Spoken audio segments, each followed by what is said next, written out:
बल्ली मारा के मोहल्लों की वो पेचीदा दलीलों की सी गलियां। बहुत अच्छा। बल्ली मारा के मोहल्लों की वो पेचीदा दलीलों की सी गलियां,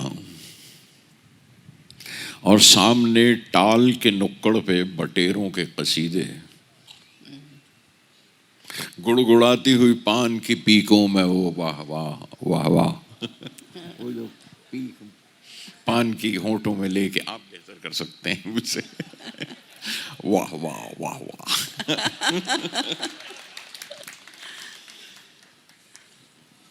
सामने टाल के नुक्कड़ पे बटेरों के कसीदे, गुड़गुड़ाती हुई पान की पीकों में वो वाह वाह।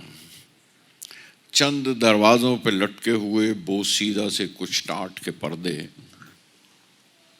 एक बकरी के ममियाने की आवाज, एक बकरी के ममियाने की आवाज, और धुंधलाई हुई शाम के बेनूर अंधेरे, और धुंधलाई हुई शाम के बेनूर अंधेरे ऐसे दीवारों से मुंह जोड़ के चलते हैं यहाँ, चूड़ी वालान के कटरे की बड़ी भी जैसे अपनी बुझती हुई आंखों से दरवाजे टटोले।